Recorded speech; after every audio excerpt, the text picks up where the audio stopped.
ராணுவத்தில் பணிபுரிந்த ஒருவனுக்கு விடுமுறை தேவைப்பட்டது. ஆனால் உயர் அதிகாரி இப்பெல்லாம் லீவு கிடையாது, நீ லீவு எடுக்கக்கூடாது அப்படின்னு கண்டிப்பா சொல்லிட்டாரு. இவன் தொல்லை தாங்க, திரும்ப லீவ் வேணும் 2 மாசம் லீவ் வேணும்னு கேட்டவுடனே அந்த உயர் அதிகாரி சொன்னாரு, அப்படின்னா நீ ராணுவத்திடம் நமக்கு எதிராக போரிடும் அந்த நாட்டு ராணுவம் வண்டி ஒன்றை கைப்பற்றி வர வேண்டும் என்று ஆணையிட்டார். இவனுக்கு என்ன செய்யறதுன்னு தெரியல, எப்படிடா எதிர் தேசத்து ராணுவத்தை நம்ம கைப்பற்றுறது அப்படின்னு யோசித்தான். ஒரு நாள் போனான், நேர எதிர் தேச ராணுவத்திடம் போனான். அந்த ராணுவ வீரன் கிட்ட இருந்து வண்டியை கொண்டு வந்துட்டான்.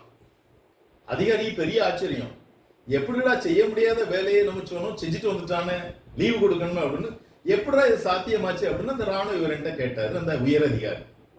ராணுவ வீரன் சொன்னா, நான் இருக்கிற நிலையில தான் எதிர்நாட்டிலும் உள்ளவன் ஒருத்தன் இருந்தான், நான் போயிடும் அங்கேயும் இதே ஆர்டர் தான், எனக்கு லீவ் போட்ட மாதிரி அவனுக்கும் லீவ் தேவைப்பட்டுச்சு, 2 பேரும் வண்டியை மாத்திக்கிட்டே இப்ப 2 பேருக்கும் லீவ் கிடைச்சிருச்சு. பாருங்க, சமயோஜித புத்திசாலித்தனம் என்பது வாழ்க்கையில் அனைவருக்கும் தேவை. நன்றி.